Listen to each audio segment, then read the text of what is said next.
Kuala Lumpur is only small, but for a relatively new city, there's quite a history to it, if you just take the time to look. The beautiful Jamek Mosque was actually designed by a British architect and stands on the site where the city was born. And Kuala Lumpur literally means muddy estuary in Malay. And back in the mid-19th century, that was all that was here, two rivers converging. And it was up these two rivers that Chinese tin miners sailed seeking their fortune. Well, unfortunately, they didn't find their fortune. They found malaria instead, and most of them died from it.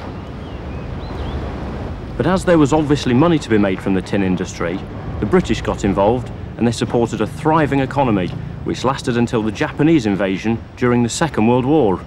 All over Kuala Lumpur you can see evidence of the British colonial past, like here at the Selangor Club. And back in the good old days, if you were anybody at all, it was the place to be seen. It's still a members-only club today, but now the Malaysian flag flies over it on a 100-metre high flagpole, which makes it the biggest one in the world. The spectacular railway station is another British creation. Outside it's a concoction of Arabic spires, turrets and minarets, and inside it's typical Victoriana. So Victorian, in fact, that the bureaucrats of the day delayed its construction because they wanted to make sure that the roof would be able to hold the weight of 3 feet of snow. Now, how many times do you think it's ever snowed in Kuala Lumpur? Yep, you're right, none.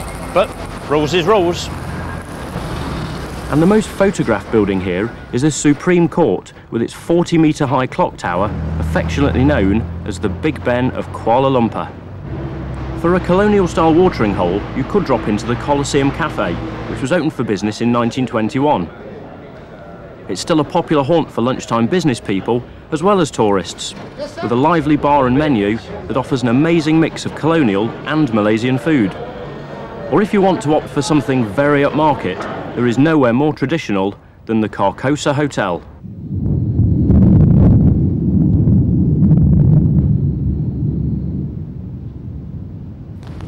At about 3 or 4 o'clock in the afternoon, the heavens open to the most amazing tropical thunderstorm.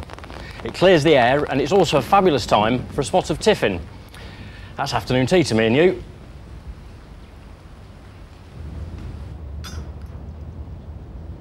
Thank you very much. Thank you. Despite the appearance, a formal high tea is not an expensive affair, and you can relax on the veranda and sip your tea. But it's not just the colonial influence that you'll see around the place. Kuala Lumpur is preparing for the Commonwealth Games in 1998, and there are new buildings springing up everywhere, including the impressive Twin Towers, which are the 2 tallest buildings in the world. And it's not too late to grab a glance of ethnic Malaysia here if you want to. There are roadside market stalls selling everything from fruit to medicine. Hello, what's this? Hey, cough with brown sugar. Ah, medicine. Medicine. Cough with brown sugar, asthma, muscular pain, maternity, blood pressure. This medicine is boiled with a pair of chicken's feet.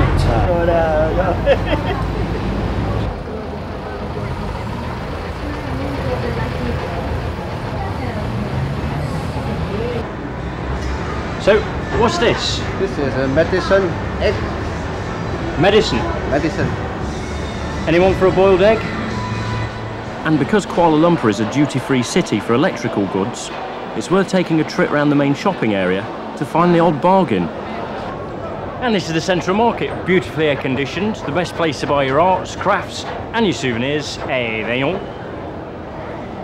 But don't expect too much. These goods were pretty basic souvenir fare. For some good value for money gifts, it's worth taking a trip out of town on an organised excursion. You can take a visit to the nearby pewter factory, where you can be sure of getting gifts at the lowest possible prices in the factory showroom. Vases, goblets and tankards are all available in all shapes and sizes. And you've guessed it, they've even got the biggest one in the world. And one of the most popular places to visit is the Batu Caves.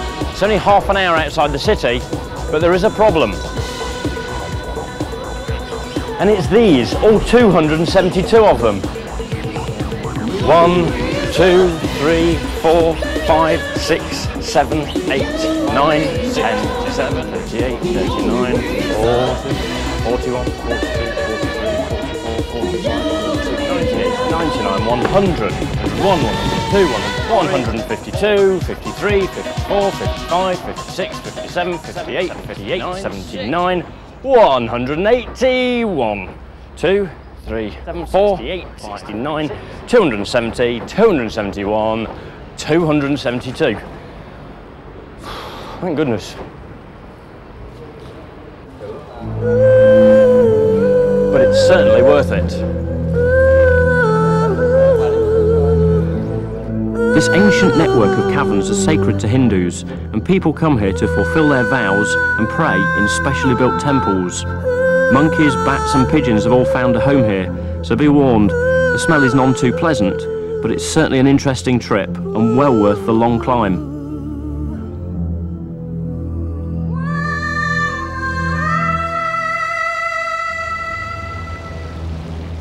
A visit to Kuala Lumpur will take you through the last 100 years pretty quickly. The colonial sites are well preserved, and there are now some stunning modern buildings and very palatial hotels too. It's probably quite true to say that East does meet West here. But wherever you come from, if you ask me, the best way to spend your leisure time is a bit of this, karaoke. And now the end is near, and so I face the final curtain. My friend, I say it clear, I'll state my case, of which I'm certain. I've lived a life that's full. Okay, maybe it was a little bit on the flat side, but you'll be pleased to know there's plenty of time for me to practice later, because I've left Kuala Lumpur and come for a relaxing beach holiday on the fabulous island of Penang. And they've got karaoke here too. I can't wait. The people of Malaysia call Penang the Pearl of the Orient, and it's well known for its beaches and natural beauty. Originally, Penang was a jungle-covered island, but about 200 years ago, Francis Light of the East India Company decided to establish a trading post here. But he had a bit of a thorny problem. He couldn't get the workers to go in and clear the jungle. So being British, he had an ingenious idea and filled bags with silver coins and fired them into the jungle. And surprisingly enough, the workers changed their mind. And on looking for the coins, cleared all the vegetation. Oh, what's that? Now there's a thing. Wonder if there's any more. Ah!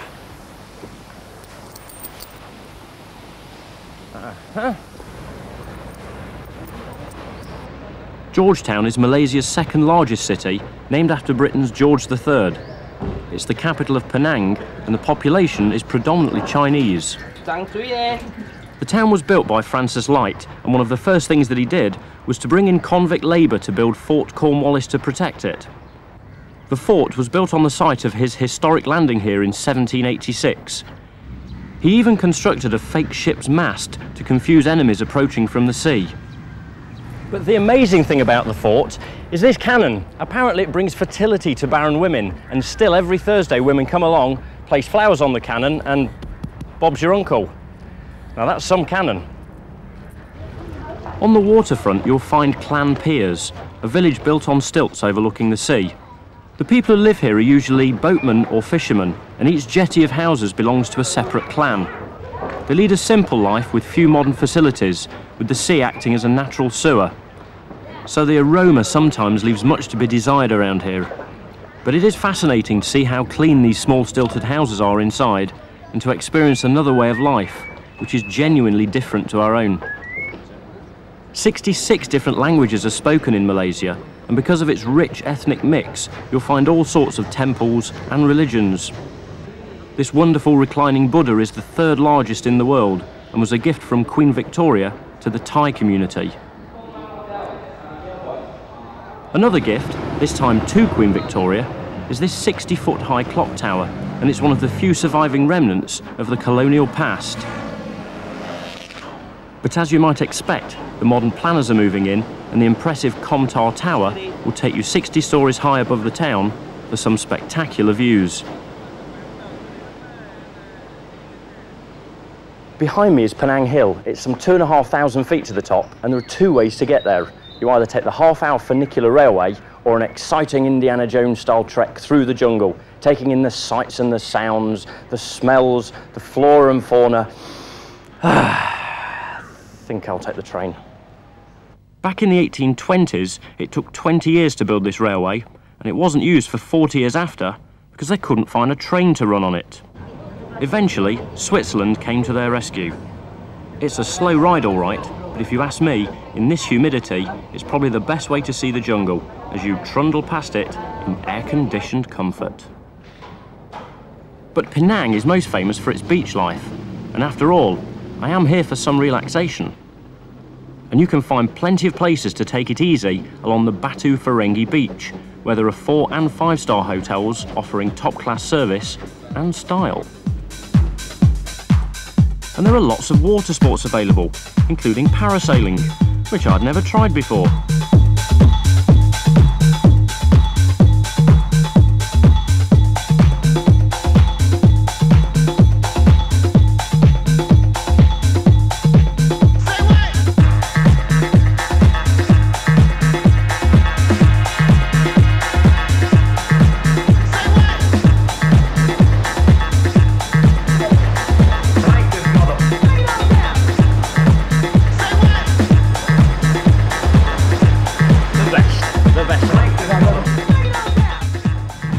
As if that wasn't enough, I also had a go at the jet skiing. All I wanna do is have some fun.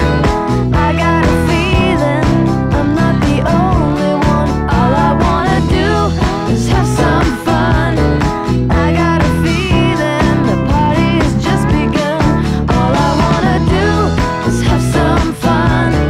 I won't tell you that you're the only one. All I wanna do is have some fun.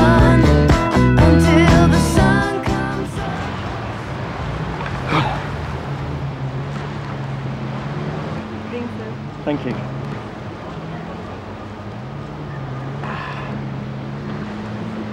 And it was perfect, lying there watching the sun go down over the horizon. And then it was time for a sing-song. It's a little bit funny, this feeling inside. I'm not one of those who can... Well, I'm sure you're all fed up of this by now, but join me after the break when I'll be in Singapore, a place where they say to always expect the unexpected. But fear not, I bet there's karaoke. I'd buy a big house where we both could live.